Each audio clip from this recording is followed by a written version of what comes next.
My name is Frank Poulsen. I'm a filmmaker from Denmark. Yes, I think you called here.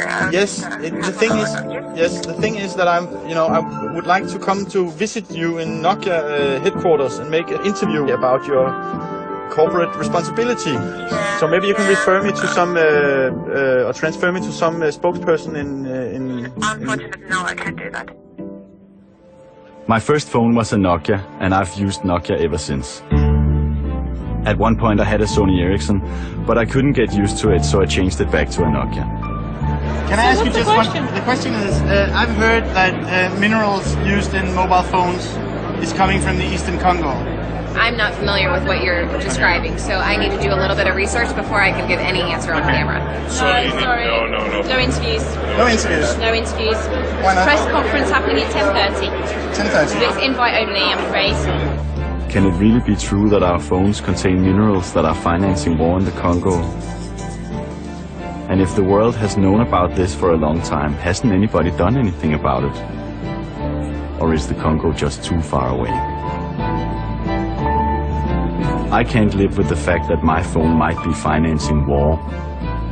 I can't just keep on using my phone to send loving SMSs to my wife or talk to my daughters if it has cost life in the Congo. If there's blood in my mobile. My phone company are renowned for their social responsibility. They will know whether there are blood minerals in my phone or not. Hello, we need to visit Nokia. Okay, who's your Nokia host? That we have no host. You haven't been registered? No. Okay, in that case I need to register you. Yes. Can I get a business card or? Yeah.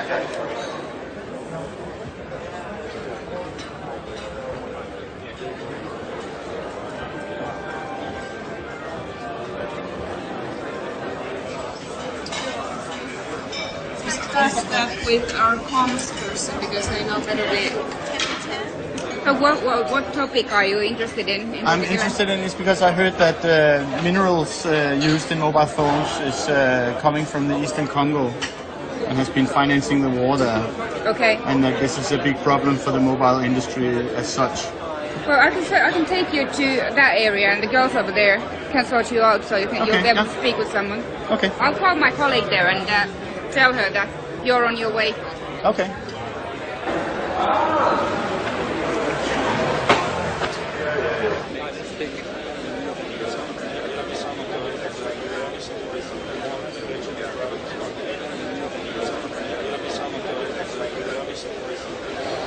Sorry, we don't have anybody who can give comment on that here available today. Okay. But I'm happy to take your contact details and we'll make sure that we'll get back to you on a time. Yeah. Sorry if I. It's better if we book the time separately for this. Okay.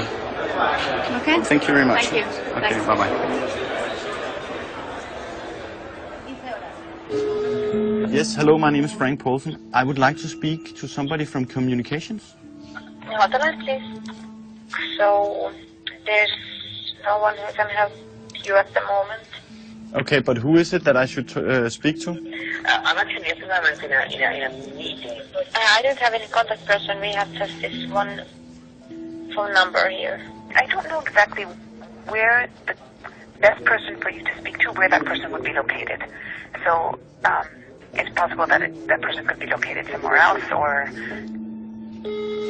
Oscar, sorry, that's Nokia. I can't take your call right now, but if you please leave a message or in urgent matters, please send SMS. I'll get back to you as soon as I can. Thank you.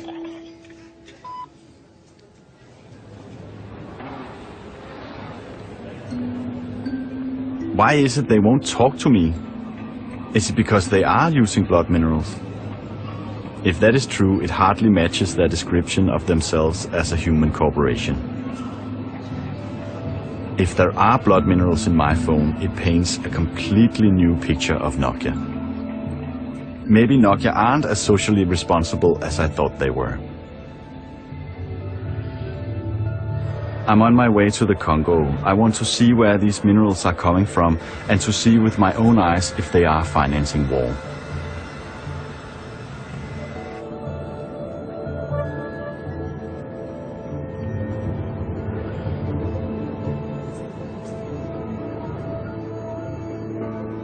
Congo was made a private slave colony 100 years ago by the Belgian King Leopold II. He became one of the richest men in the world by selling rubber from the Congo to Western companies. It was the beginning of the industrialization, and the booming car industry was completely dependent on rubber from the Congo.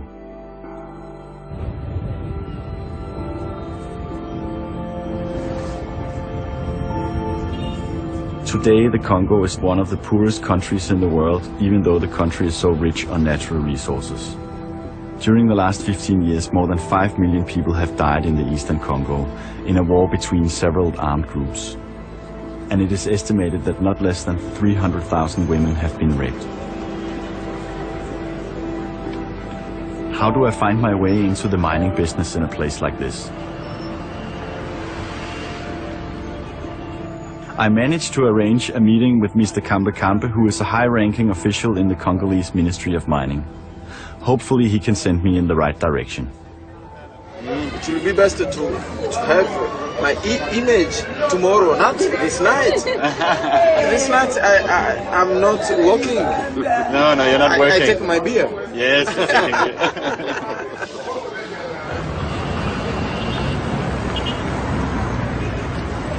Tala, pangusawa no ki.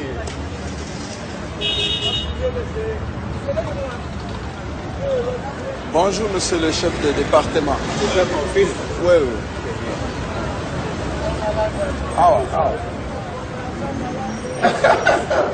Ok, c'est bien. Pascal. Bonjour.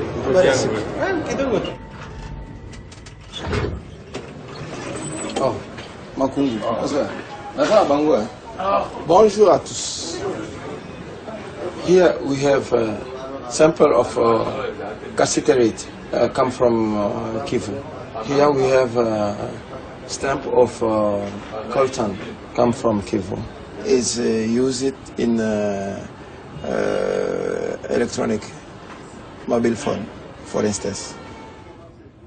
Kambe says I have to go to the Kivu provinces to look for blood minerals. He tells me that he also owns a private company.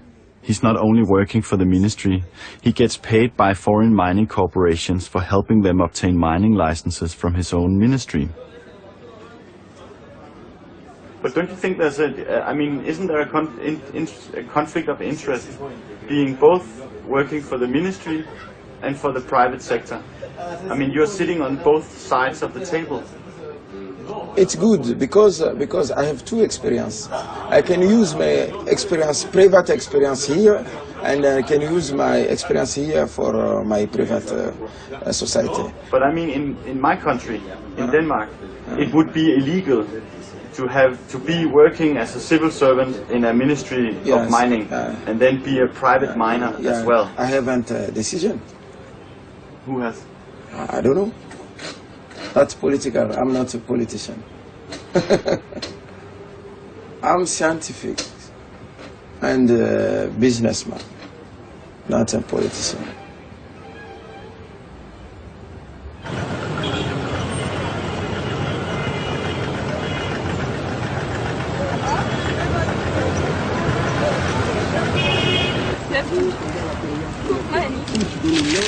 Merci.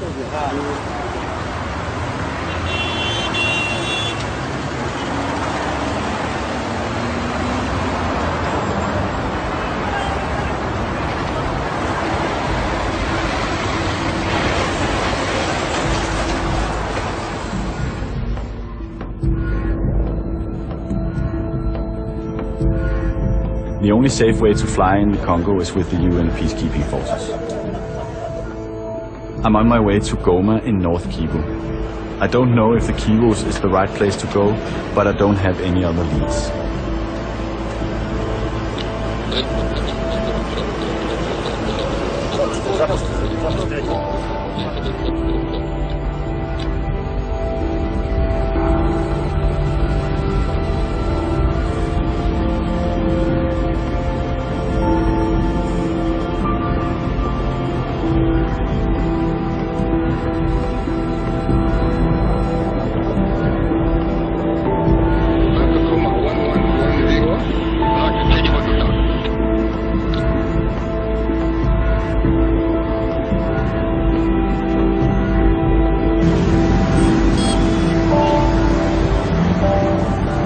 This seems like the right place to look for blood minerals.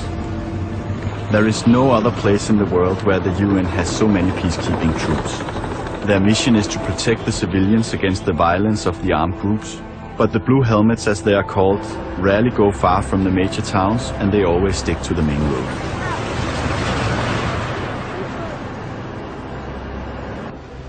The UN must know who is making money on the minerals here. I go to the UN headquarters. I'm meeting Major Raman, who is in charge of the area called Walikali. I need to know the exact whereabouts of the mines and if the minerals produced there are financing armed groups. Okay, here we go. Okay, gentlemen, this enlargement placed opposite you depicts the area of Walikali territory. This is a very important area as far as the mining and the natural resources are concerned. There are two important localities in this area of responsibility. One is BCA and another is Quilambo. Cassiterite and bauxite, these are the two minerals which are being excavated. BCA, approximately 15 to 20,000 people are employed in the profession of carrying the minerals and mining as well. And minerals which are excavated in this area are brought to the roadheads of Jingala, Osokari and Mubi. For a man with load, it takes 2 days to reach either of the roadhead. Armed groups in this area, would you talk about that? No, I cannot speak though. Frank, okay. Will you excuse me please? I'll speak only the facts which are there with me. Okay, so you won't talk about Yeah, I'll be speaking about the Quilambo and the construction of this airstrip. Yeah. Yeah, and the BCI I already told you these are the two minerals which are being excavated in this area. Okay. Yeah. But you can't say that it's financing the... You see, I've listed out the government agencies which are there. But you can't say that it's financing? No. Okay, it's all right. Yeah, Frank. Yeah. Anything particular? I think we're there. Yeah. Actually. Just have something. Yeah, okay. Just sip it down. Why won't Major Raman tell me that the armed groups are financed by mining when it has been stated in several reports from the UN Security Council? What is he afraid of? I get the feeling that even the UN is threatened here. Of the hundreds of mines spread out on this territory, the mine in Pescia is apparently the biggest. And it has earned a bloody history in recent years. I want to go there and see the mine with my own eyes. The question is if I can get the UN to fly me out there. For that, I need to talk to Sylvie from the press office. You know, you fly over and for hours, it's like a broccoli crop, you know. Yeah. It's just like trees, you don't see anything, and every once in a while you see a little bit of those broccoli fields destroyed, and it's a mine. Even though the UN is very carefully about commenting on what goes on, they don't seem to have a problem flying me to Walikali. I don't think Shama will take the film. Okay.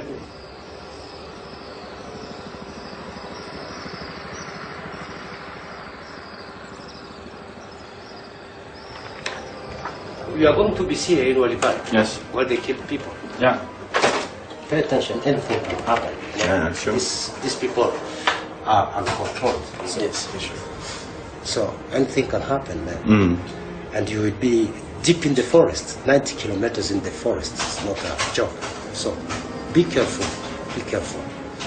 Zameto kabi journée oyo na maboko na yo, ete journée oyo kimia ya likolo, ekitila moko na moko na katila bomo na biso.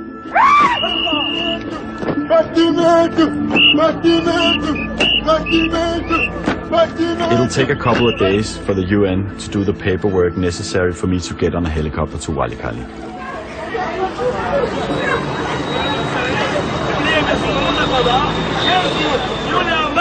Ameenda mbinguni, atakuja tena, hatujue siku wala saa. Kama Shakespeare, anyways, I'm the big evangelist. Jina zao liandika mkitoka wasema, wasamehe, neema yako Yesu wasamehe. How do I get the information the UN won't give me? I find the bar in Goma where the white people go. I want to know what the connection is between the mining and the armed groups. I'm told that it can be dangerous to ask too many questions here. But I find some guys who are working for MPC, Mining Processing Company, and I decide to get drunk with them. The next morning I wake up in the house of one of them.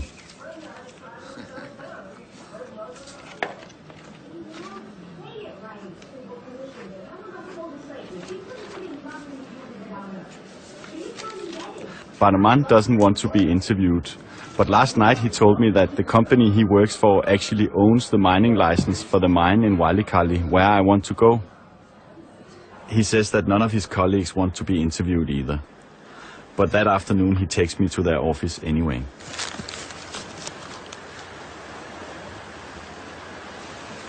Yes. Okay, my finger, Goma, that's where we are. Okay? And the blue patches, they are the original Sakima. In other words, they are what they call exploitation permits of the main tin, tungsten concessions. And these are a spillover from the Belgium colonial days when they were mining. Where can you tell about these different kind of armed groups that are in this area? Well, it's actually quite dynamic because we've done some exploration recently here, and the geologists moved in here, and then suddenly they came out of the bush, and the main road from there all the way to Lubuntu, 30 kilometers of that road now was controlled by the Simba, and they were taking $30 tax for you to pass through. And then there'll obviously be the 85th Brigade will have blocks somewhere along this road. You'll also have General Nkunda's crowd somewhere around here. You'll have the Interahamwe in the mountains there. They will be taking taxes off of you. So it's very dynamic. They set up in a place, they maintain it for a while, then they'll close off and move somewhere else.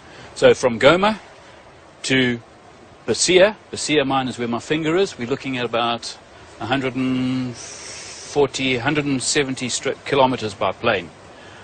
And Walikali, where you are actually, Walikali, there is actual Walikali itself, which is about 130 kilometers by plane straight. And where's BCA? And BCA is up there. And do you consider it dangerous to go to BCA? I mean, also for me as a filmmaker to go there and make a film. It depends on the people, how drunk they are, how much money they want. The people from MPC have waited more than 2 years to get access to BCA, while different armed groups have been in control of the mine. Right now, BCA is controlled by a unit of the Congolese army, FRDC. According to the people from MPC, the National Army is acting in the same way as the armed groups. Colonel Sammy is a prick. Listen, I can still hear you, huh? Come again. What were you saying? No, we were just mentioning, who do you believe in this country, huh? Yeah. So tell me, who should I believe? Us. Of course. What are you saying? Who should I believe? Us. Why? Yes. Well, we personally haven't really got much to gain from it apart from our salaries. Mm. We're employed. Yeah. That's it. Yeah?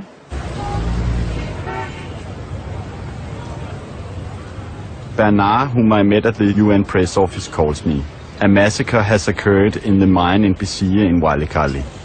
Bernard works for the UN press office, but he's not allowed to give statements on behalf of the UN. We agree that I can come to his house and he will talk to me as a private person. S'il vous plaît, chef. Vous êtes de la presse ou comment? Si, oui. Quelle presse? La presse qui concerne tous les voitures.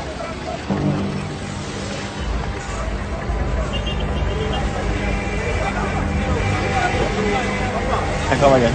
Monsieur, s'il vous plaît, c'est pas bon. Hein? Hey, chauffeur, arrêtez votre moteur. Chauffeur, arrêtez mon moteur, nayo. Chauffeur, arrêtez votre moteur, vous allez arrêter de tester. Voilà cela. Arrêtez mon moteur, nayo. Je veux savoir, il y a un bleu là, après ça va. Il y a un bon moto là. Hein? Arrêtez mon moteur, nayo. Est-ce que la personne autorisation là? Arrêtez mon moteur, nayo, non, chauffeur. Moteur, les gens ont un problème. Est-ce que moteur a un problème? Autorisation ezali. Autorisation yango wana ezali.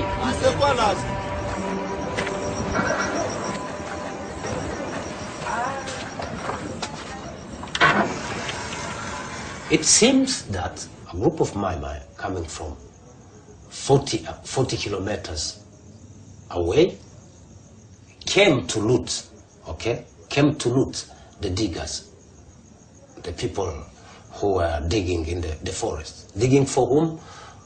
We don't have any idea. And is it true that it is the Mai, or is it the FDLR who came back to try to take back their, what they consider their goods?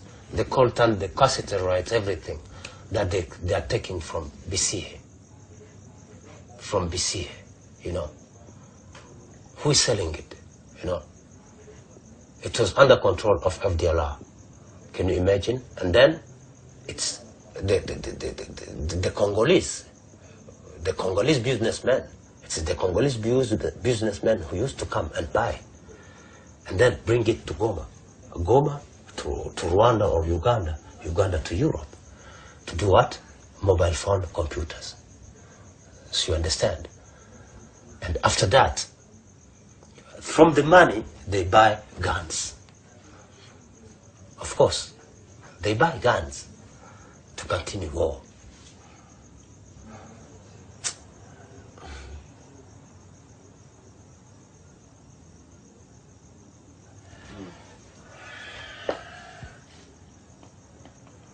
Just today, you know, I've met a woman called Masika. She has been raped 3 times. The first time they killed her husband just in front of her, cutting her in pieces, little piece. And then they asked her to put all the pieces, okay, like this, and to sleep on the pieces. And they raped her on the pieces of her husband. You can't imagine. They asked her if she had eaten chewing gum. She said yes. They took the penis of her husband, you know, the head, and they put it in her mouth, asked her to eat chewing gum. You can't imagine what is going on now.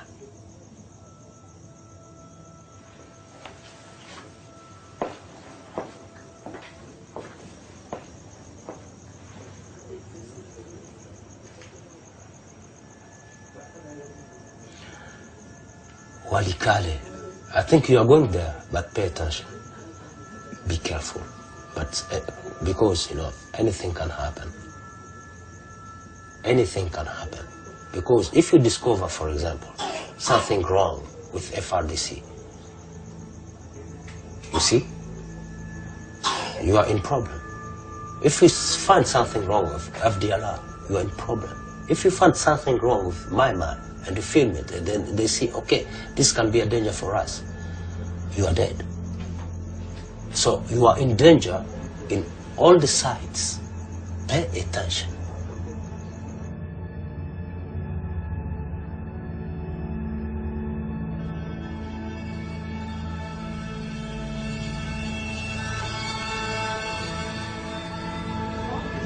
The next day I go back to Sylvie at the UN headquarters to collect my permit to fly with a helicopter to Walikale. Be aware, fully aware that the FDLR at the moment are really in a rampage campaign,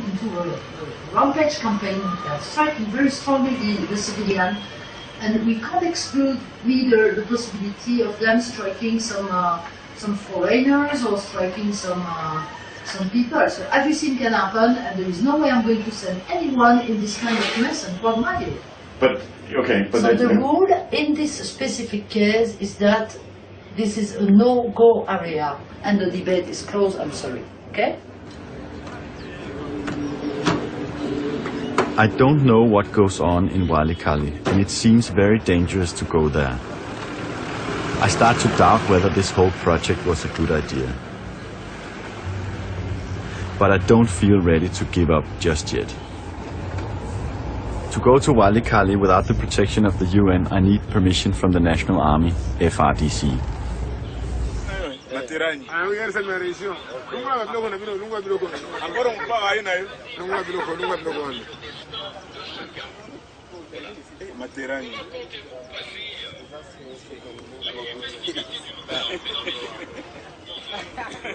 I'm told that I'll never get permission to go to the mines in Walikale because high-ranking officers are making a lot of money from the minerals.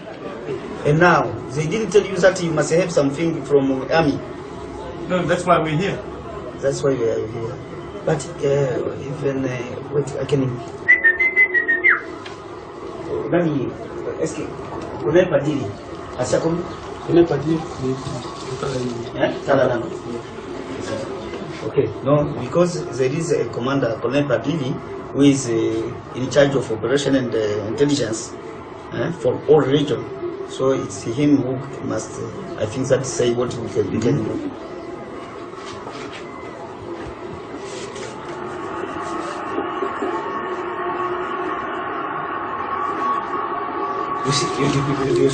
You see this? No, what is that? Ah, it's you, huh? Is it me? You see? And you see? Ah, that's very nice. You see it? Masai. Yeah, Masai. You're Masai, yeah? Yeah, my son who sent me. Okay. You know, in the war, you have one aim, is to kill. It is very easy to do administration of the war, than to the peace. It's easier when it's war than in peace? Yes. Yes. Why? Because you have to feel soldiers. They don't do anything. They are there only, and they must eat. They must drink. They must wear. To wear. You must give them uniform. But in the war, no. He kills the enemy. He gets uniform. He kills the enemy. He gets boots. He kills the enemy. He have a gun. Have you been in war, like in fighting? Yeah. This is for when I'm going to the war. I can't. I must go with this. You see, because this is my blanket. This is my. If you want the peace, you must prepare the war. That's why I keep this for the rain. This is I got it in Uganda. You know this? I got it from Libya.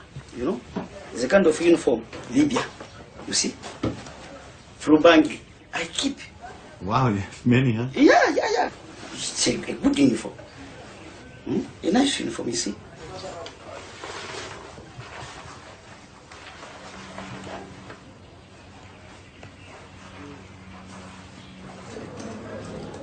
Yeah, go on.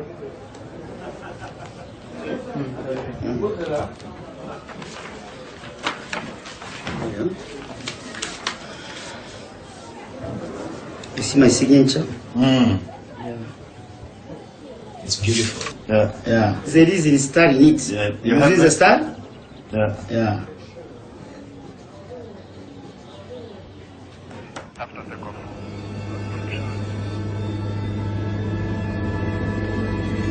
Finally, I'm on board one of the small Russian cargo planes that transports the minerals from Walikali to Goma. I know that we are going to land on a small piece of road in the middle of the jungle.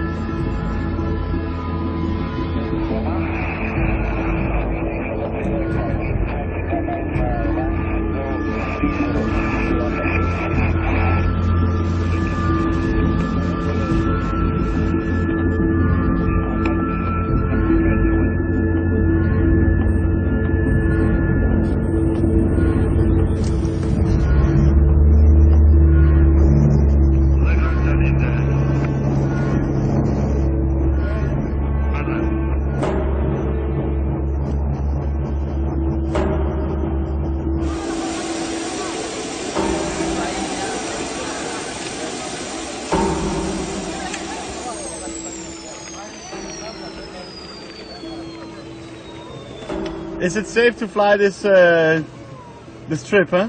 Yeah, it's safe.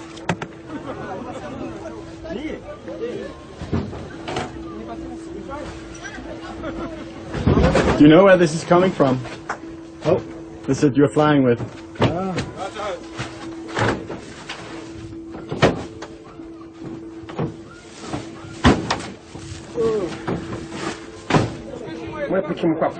Unapanda fedha usiga fulani.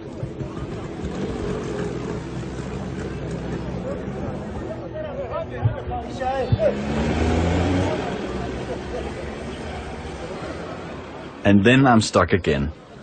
Also here in Walikale, I have to visit the local authorities, but it is weekend, so I have to wait for Monday morning.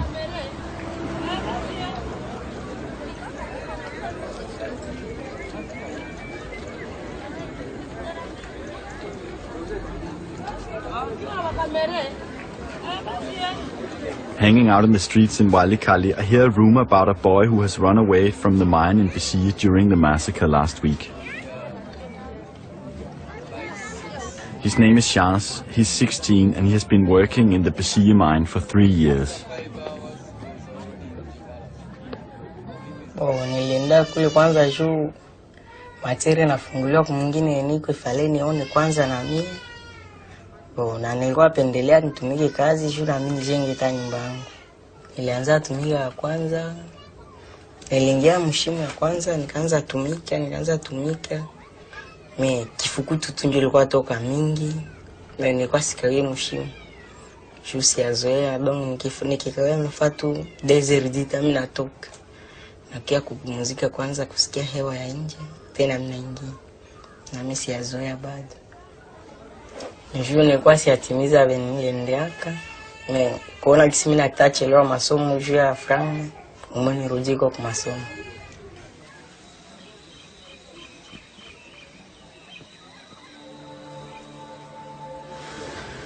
Okay, thank you very much. Thank you. I require the local authorities' validation of my permits. They are also involved in the mining business and have some authorities over the armed groups. Their stamps serve as a security from some of the armed groups that I might run into on my way.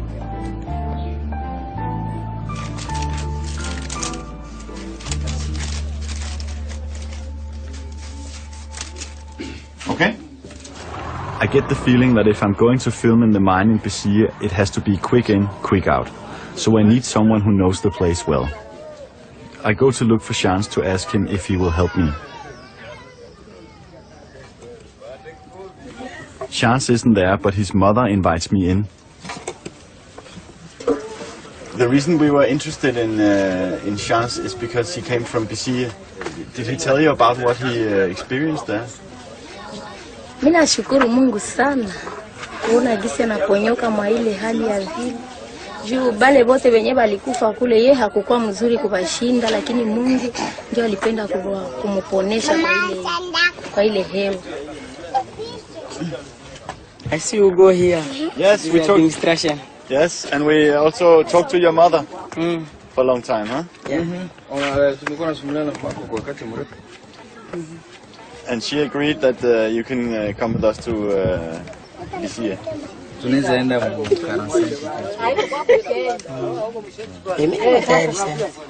ready at any time. Okay.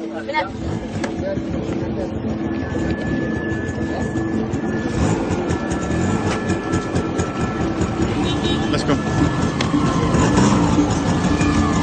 You coming?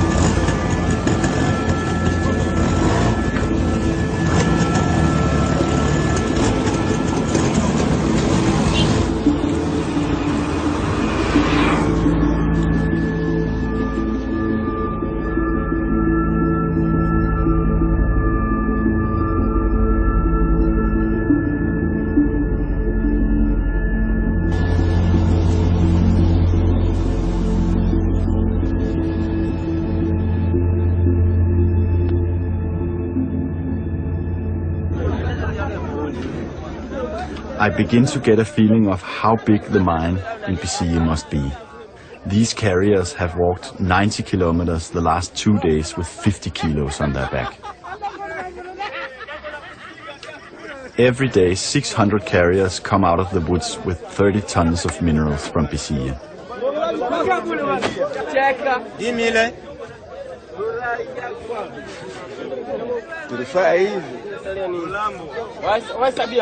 Reza mea huyu daga chiye nazi kere mwezi onka chiranga leferanga unakuwa kae.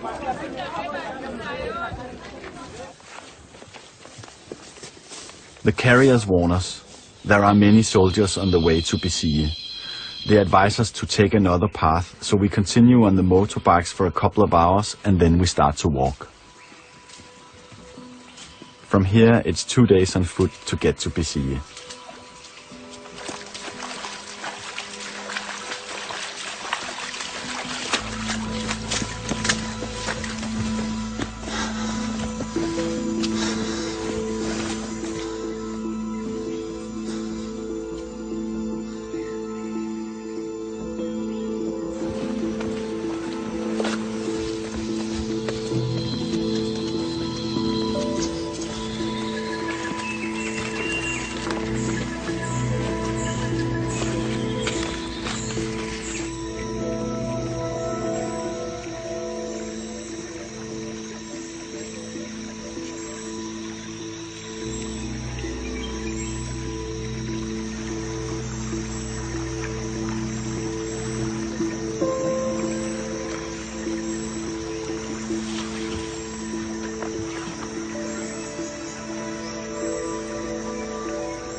You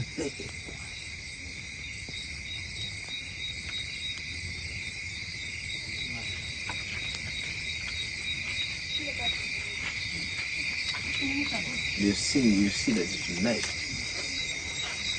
How do you feel it? It's good.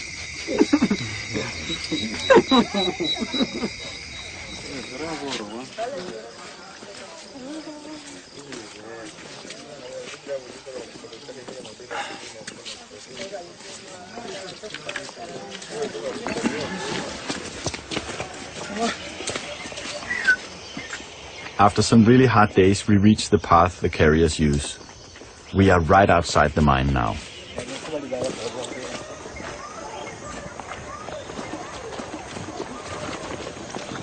The 85th Brigade currently controlling the mine is a unit of the Congolese National Army that has gone solo and is operating completely on their own. In front of us, the soldiers have a checkpoint which there is no way around. To get to the mine in Bissie, we have to pass it, and we have no idea how the soldiers are going to react.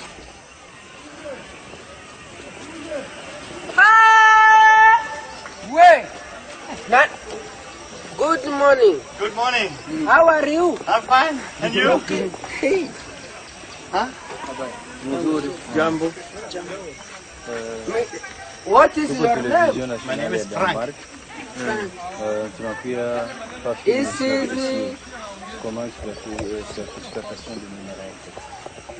Mie mzungu atapita pana kunipatia ministra. Acha zi tuko na toka. Wakati mwingine Goma, Niger na kwa wiki ya mabajamu militaire. Na walikali sasa. Mzungu apila tena kufali. Tukaonana na militaire territoire, tukaonana na colonel Sami, tukaonana na sasa tulifika tena Burundi, tukaonana na komanda bataillon. Sasa tuko wangapi? Tuko 4%.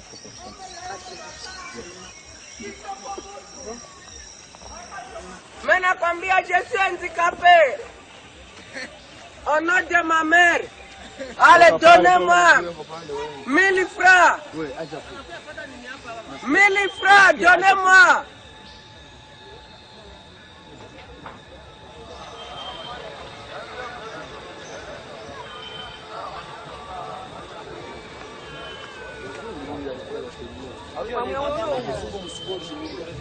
Okay, so this is how the armed groups are making money on the mining. They don't even have to leave the forest. They let the local population do the hard work, and then they impose taxes on everyone. And to get in and out of the mining area, you also have to pay some money.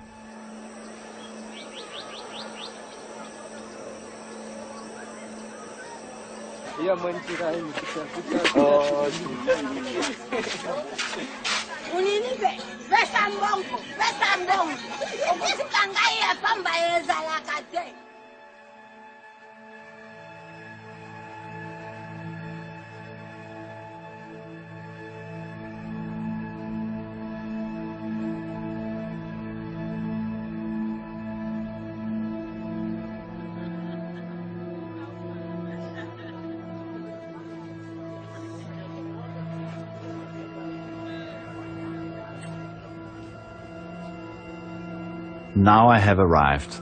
Finally I'm here. This is what I've been looking for. In this place, people die so we can get mobile phones. This mountain is full of improvised mining shafts, and I get a feeling that the whole mountain could collapse at any moment. 5 years ago, this place was only jungle. Today, between 15 to 25,000 people live and work here.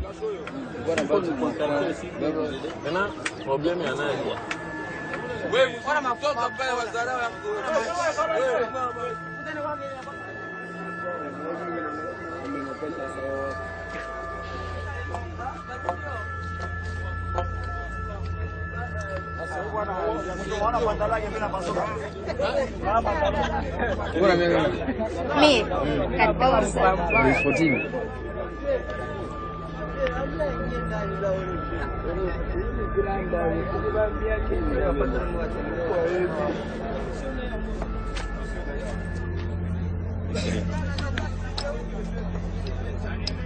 People come from far away with the dream of making money.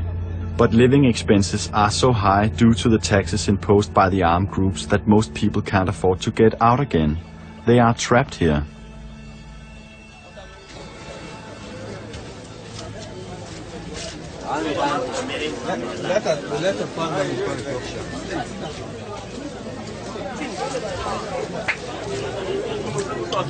Pardon,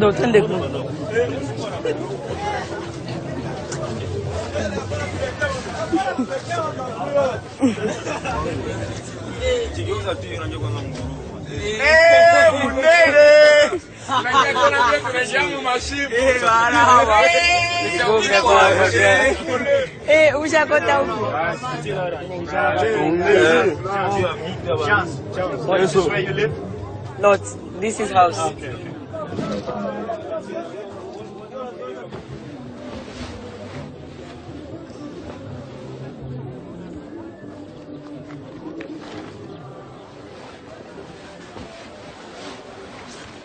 Kula mali yetu. Magona wasahau. Wa mwizi.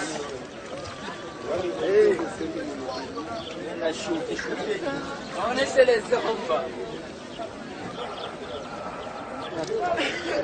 Ake balikuwa pigia masasi hapo. Masasi lia batu kudai. Batu kuwa farmasi mule kukufa danze. Mtu wa farmasi pale. Wanamua anakufa, komanda wa la polisi anakufa. Komanda wa la polisi anadai pale. Na kwenye walipiga ile bombe ni wapi? Walipiga tu kile kipale hapa.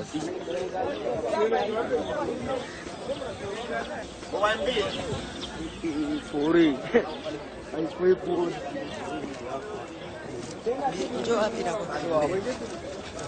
Sio mwezi mkimuona sasa maligulu waibu wote hapa.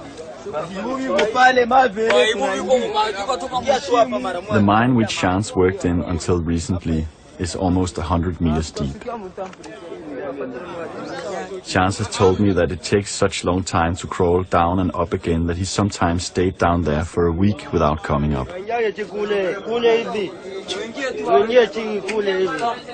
Every month people die here when one of these holes collapses.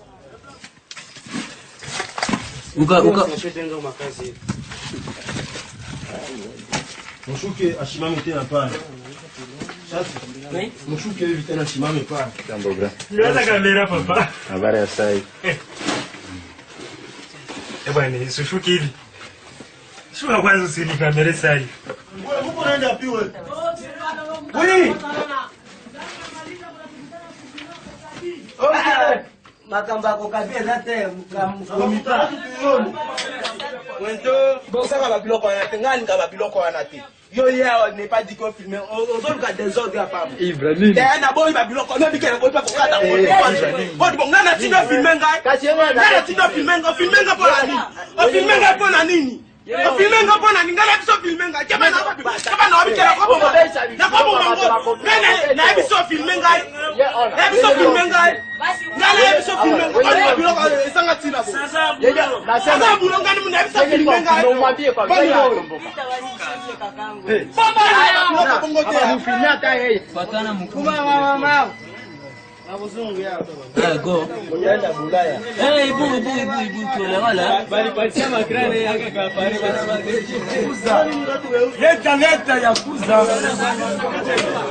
Faut comprendre ici dans la mangue qui tient.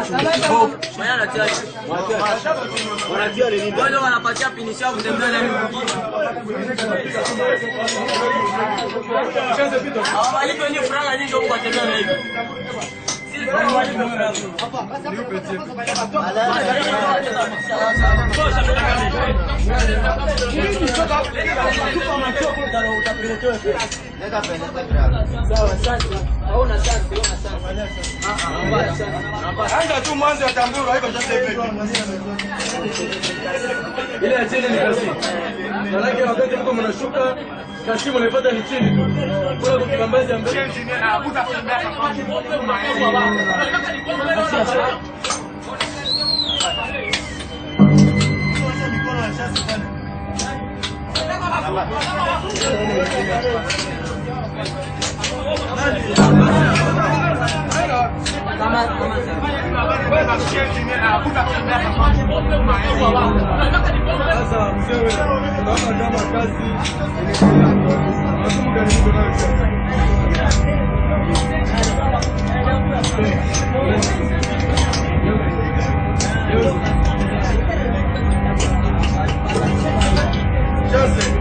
Unajua kama ilikataziwa watoto wadogo kuja kutumika makazi ya nje. Wakataziwa sana. Angalia, ile ndio kasi hii. Boxing. Ile ndio kasi. Sasa chimba kasi. Inalomba mavitu gani kabisa mtu anaweza kuwa nayo. Hapo na madhara moja kiasi mimi naonesha. Hauna budget.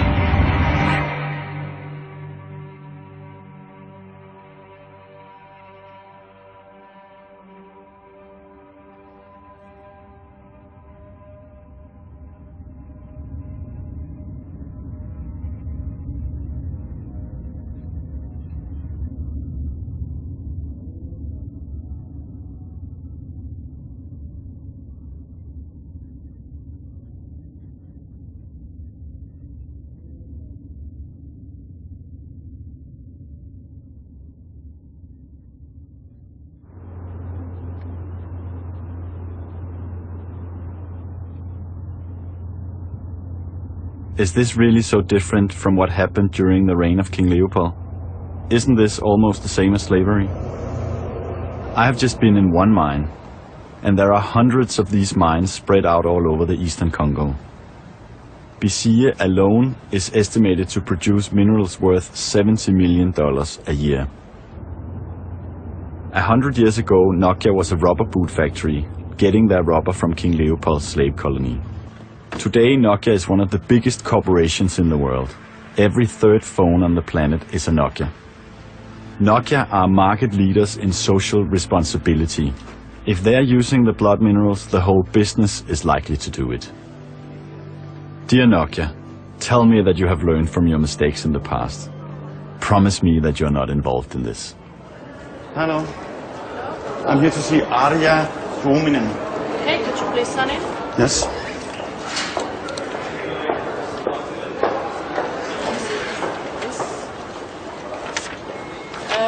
Frank Paulsen. Yeah, okay, Arya is in a meeting the whole day.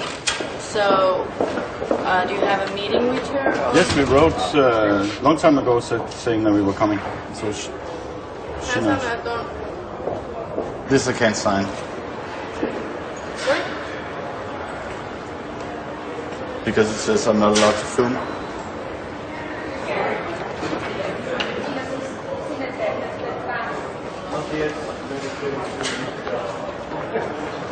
You also work in communication, yes, I do. so Yes. okay. Yeah. And you surely must have heard about the situation in Congo.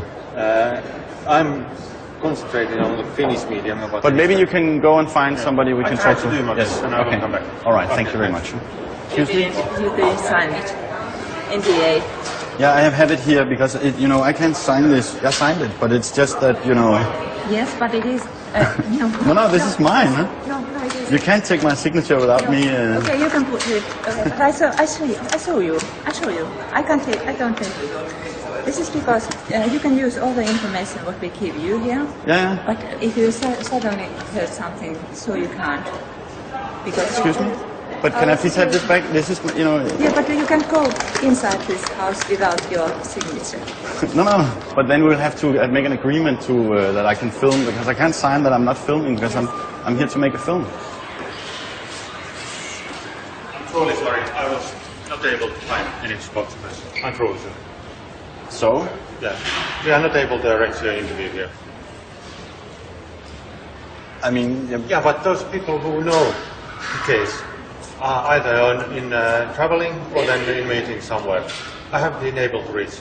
I feel a little bit frustrated. Yeah, I came all do this way, understand your and I've been trying for a year. Yeah. I have to make this film, and I really need a response from Nokia, because you are my phone company. And as a consumer, as a citizen in this world, I'm very concerned about this. I do understand also your point, but I'm truly sorry, but I wasn't able to arrange an interview.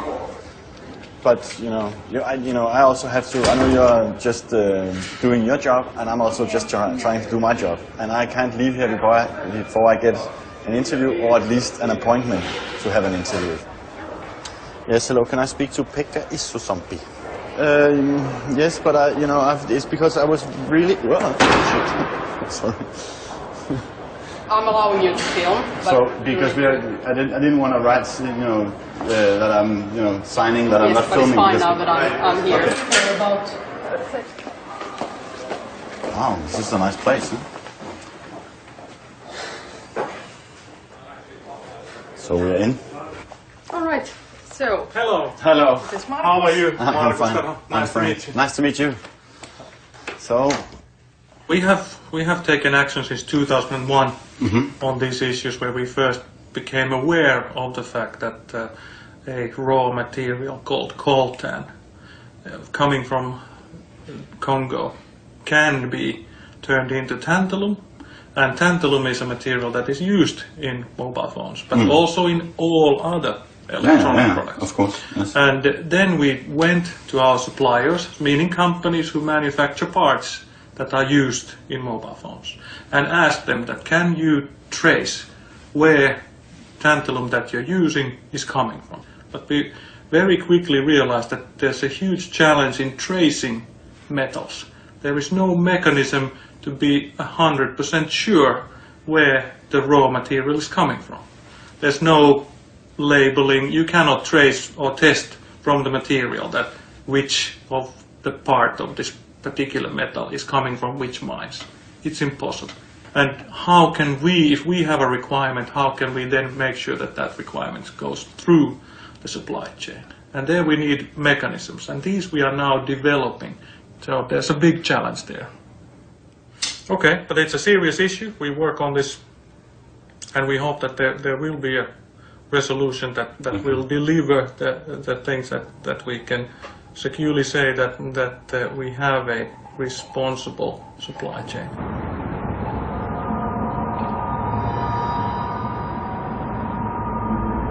Nokia has known about blood minerals for 10 years. They launch a new phone every third month, and they sell them all over the world, also in Congo. And then they tell me they don't know where the minerals come from. They say that it's not possible to trace the minerals in my phone. But it's possible to trace all kinds of things. You can, for example, trace a human being from a single hair or a drop of spit. Ja, Stilleweg 2 in Hannover, ja? Yes. Bitte schön. Thank you very much. I go to Hanover in Germany to visit the Federal Institute of Natural Resources and Geological Science.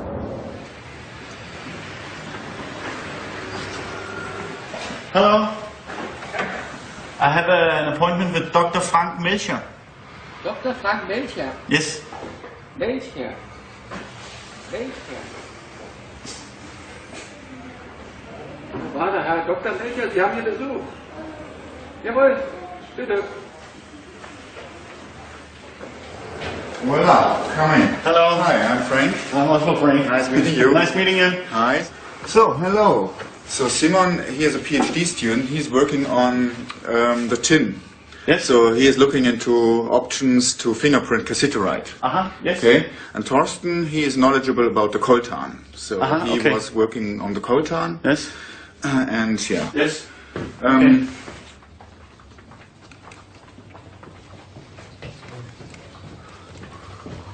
We will drill a small hole into that sample using a laser.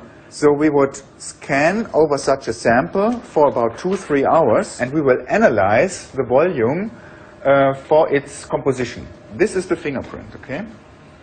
And this is very typical for BZ. Here is Rwanda, Burundi, Uganda. BZ would be somewhere here. Okay, here's Walikale. BZ would be somewhere here.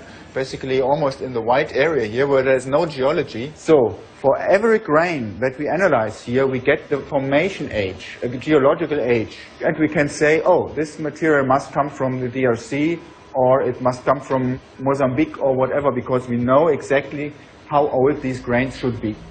Okay? So this is the trick about that machine.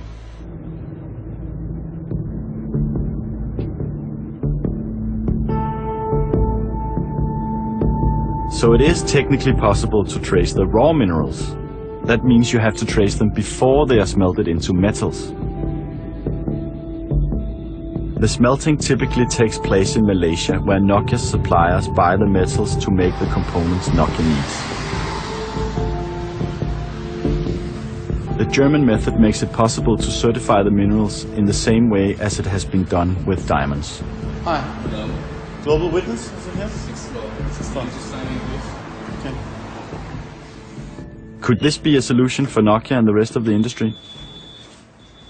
Before I go back to Nokia, I go to see Annie from Global Witness, an organization working to break the link between natural resources and armed conflict.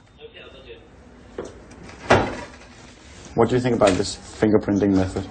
It's an interesting idea, but it's an extremely long-term proposition. It takes years to put together some kind of intergovernmental certification scheme. You know, our sense is that these ideas are worth pursuing, but not to the detriment of immediate answers, immediate action. I mean, the situation in Eastern Congo is urgent. It has been urgent for many, many years now.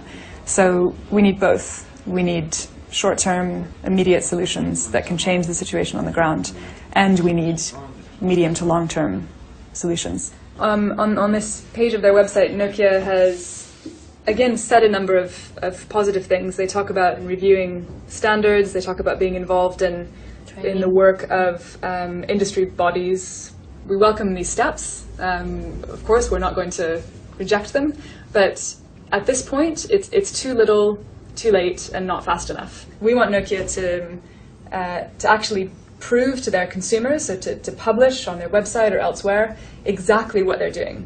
What are the contracts that they have with their suppliers? What kind of proof do their suppliers bring to them? People hide behind the fact that they are big companies and they have their selected suppliers, and this is kind of, you know, that's what gives them the edge, you know, in this very difficult market, who they're getting the stuff from and how much they're paying for it. But at the end of the day, I mean, we need to know, in the light of what goes on in the Congo, we need to know where the stuff is coming from, and one of these very easy steps is for them to put it on their website. The Congo can't wait to get a certification of the minerals. Until now, 5 million people have died in Congo in a war primarily financed by the electronic industry. Global Witness has a very simple solution. The phone industry can publish their supply chain. If Nokia won't do this, I will never find out if there's blood in my mobile. Watch out for the floor so that you don't get slippery. Sarah, my contact at Nokia, arranges for me to talk to a woman called Abby, working directly with the supply chain. Hello, I'm Frank. Hi, Frank. Nice to meet you. I have to say that with all the benefits that mobile communication can deliver, it is frustrating that the change is not faster when it comes to the challenges within the DRC. I believe that as sort of Nokia, as an individual company, and then also working at an industry level, that we are working then as fast as we can to be part of a solution. I think the thing is that it's unfortunately it's not just down to industry alone. You know, Nokia. I wish Nokia could solve this, but we can't. You know, I think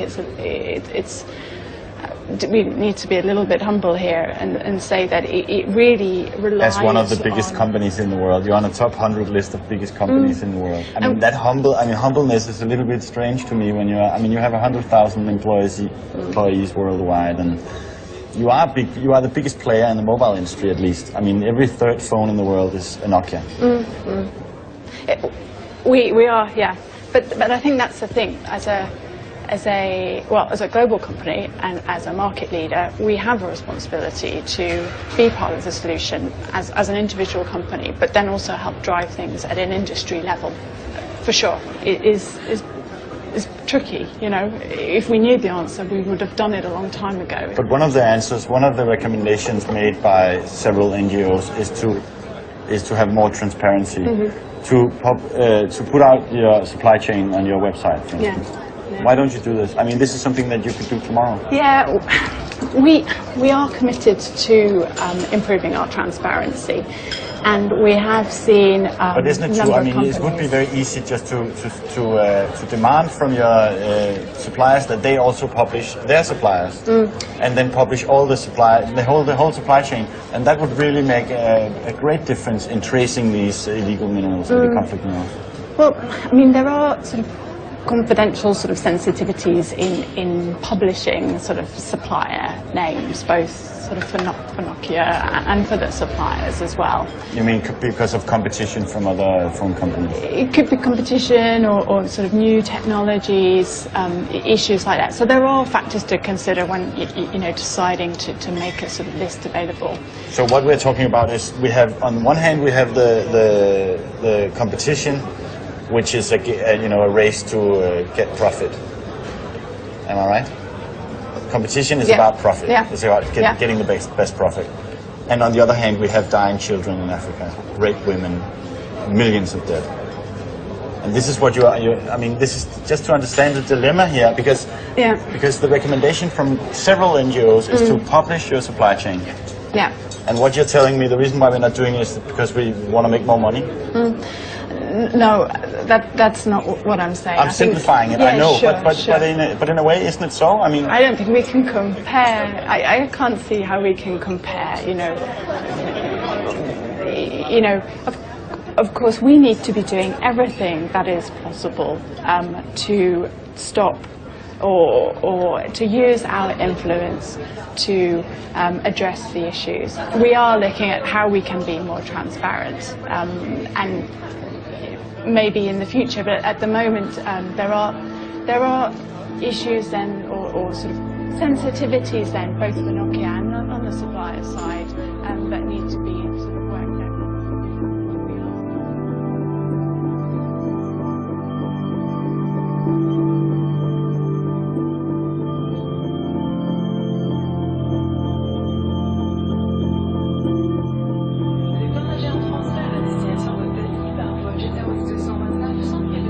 I feel like throwing out my phone, but I'm addicted to it. I still want to be able to call home and hear how the family is doing.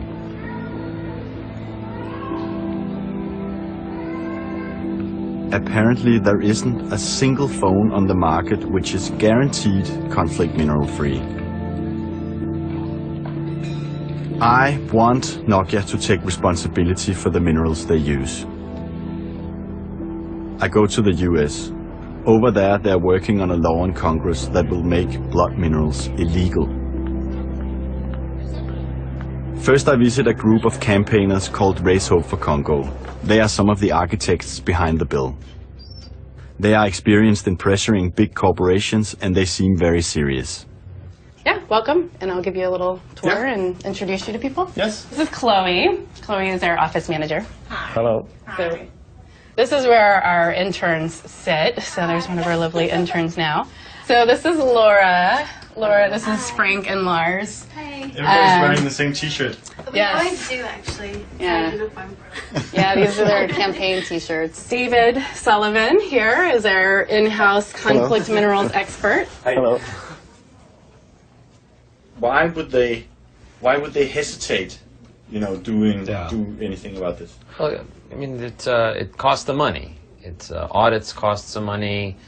This is a time of recession, so they say that their sales are falling. Though if you look at the latest figures, actually, all the cell phone companies have increased their sales over the last year. It is really a wonder why they haven't taken more steps on this conflict minerals issue. I think they need to see more public pressure in order to feel like, okay, we need to take action. Yeah, but I mean, if the people sitting in Finland controlling Nokia, they know about this and they keep on doing it, what does that tell us about these people?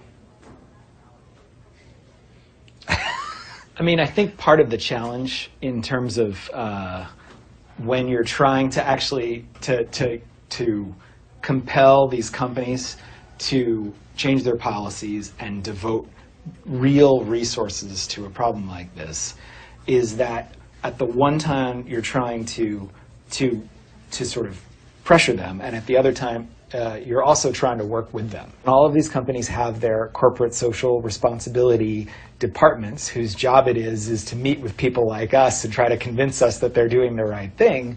And most of those people, you talk to them, they're appalled about what's going on in BCA mine. They don't want their company to have any association with that. They want to try to be able to fix it, but also generally they tend to be a kind of mid-level corporate responsibility person in the company who doesn't have the authority, who doesn't have the budget, who doesn't have the ability to really demand the resources from the company that are commensurate to the problem in Congo. The people from Raise Hope for Congo emphasizes the importance on working on multiple fronts. They not only lobby the industry, but also on a political level. Simultaneously, they are creating awareness in the public through an internet campaign. They are circulating. Okay. Of course. We launched a campaign called Raise Hope for Congo that's basically advocating for an end to the scourge of conflict minerals.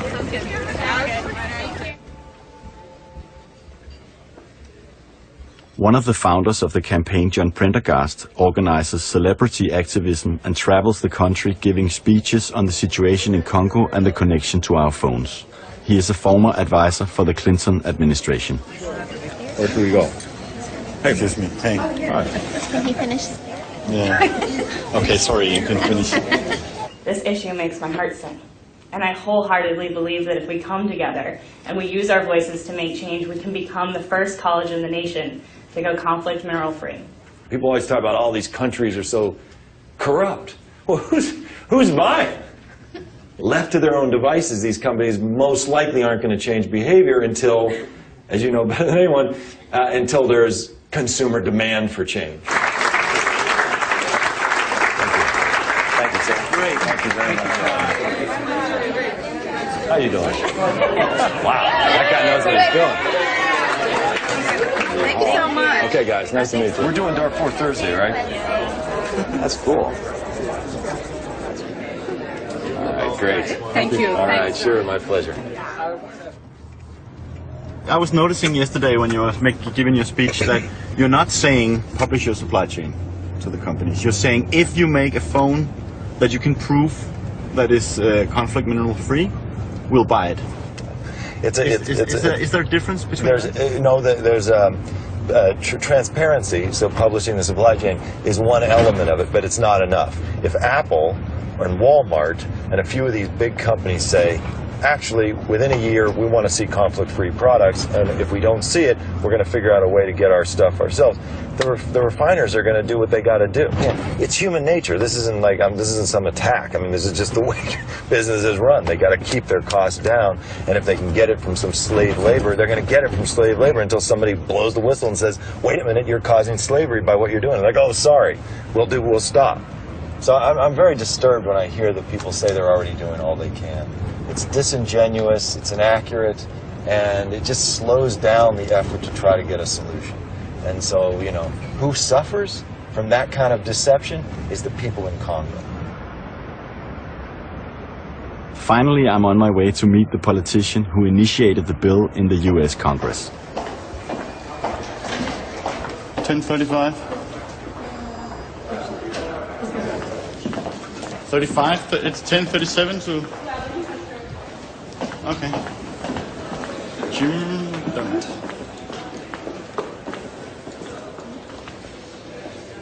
We head to see McDermott? All right, let me go grab him. We follow you or are we waiting? No, just one moment. Okay, thanks. Hi. Hello. How are you? I'm fine. I'm Ed. I'm Frank. It's good to meet you. Nice to So we're finishing up a meeting. Have you Yes. You got to film like the whole walking through and everything like that. If it's okay with you, we have been doing this all the way through Congo and All the way everywhere, yeah, and Okay. through. So yeah, no, can you just turn off for just? Yeah. Okay. All right. Are you ready? I'm ready.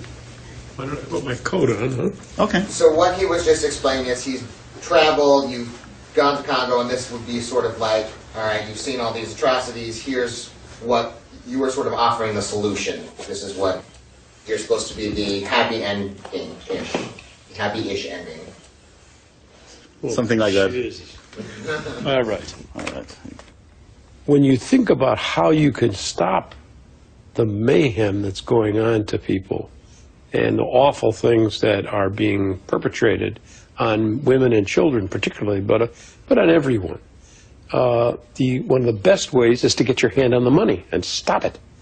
And so we put this bill together to say that you have to use minerals that have come from a traditional legitimate source, not through the back door of these warlords stealing and using people and using it to fight a guerrilla warfare. So it's from my point of view, you cannot reap the benefits of civilization on the backs of that kind of cruelty and awful treatment of human beings. And we have to do what we can to stop it.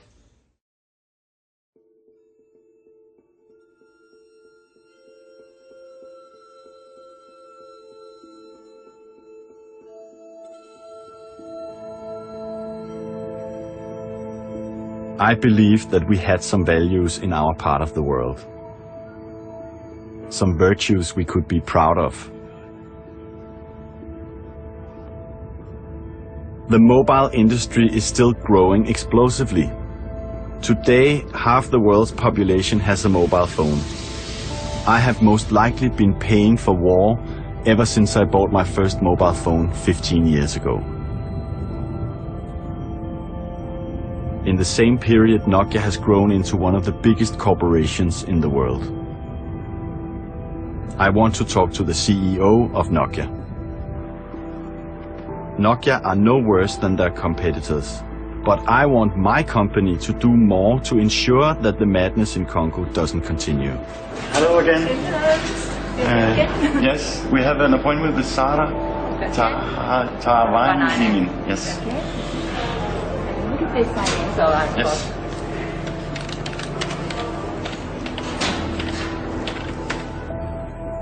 Sarah, my contact at Nokia, has reluctantly agreed that I can come back to their headquarters one last time.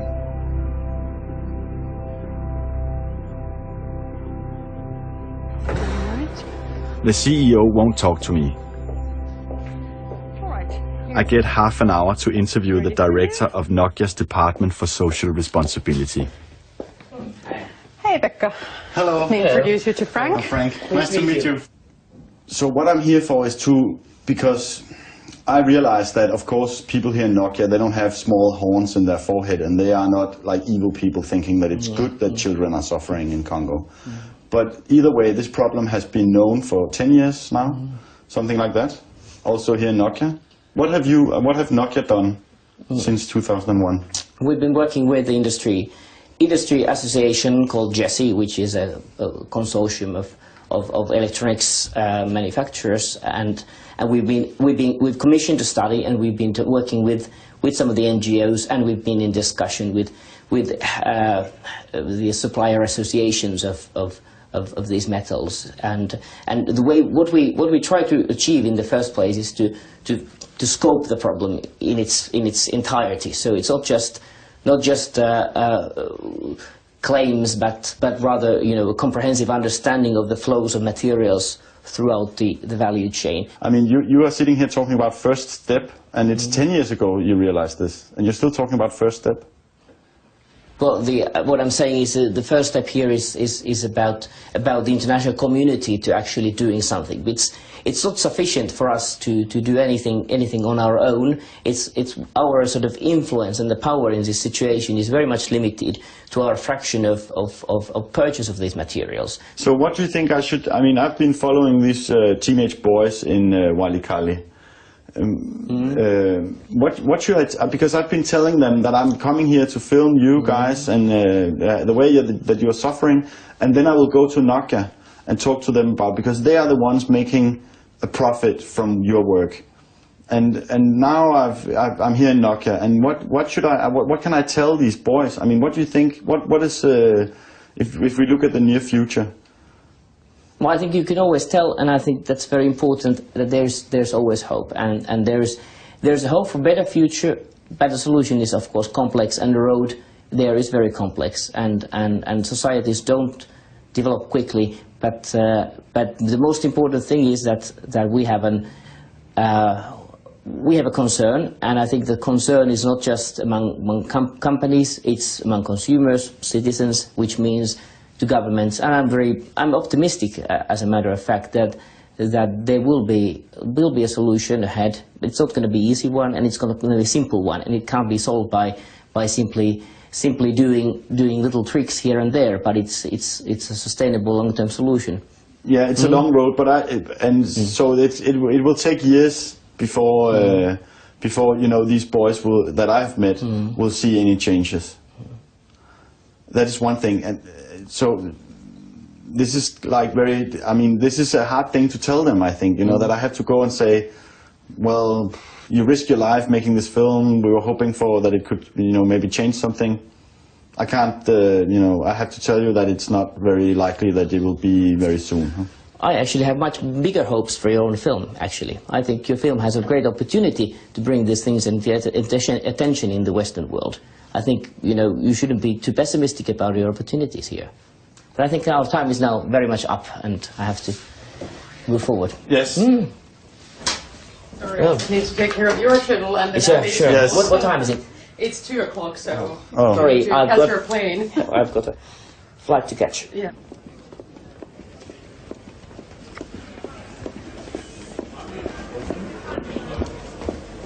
Since I've been working with this for so long, and this is my one chance of talking to you guys, because you have some very harsh critics out there in the NGO world, and they say that nothing is really happening in this area, that there's a lot of rhetoric, there's a lot of words, but not very much action. And many years has passed. This is not a new problem. This is something that has been known for almost the last 10 years now. And I was really hoping that they would in some way admit, because that's the only chance of coming good out of this, is to say, we admit we haven't been doing enough, or we admit that this is, that we have, that in some way, Why would we admit something just for you to get a good film if we don't feel that we have anything to admit?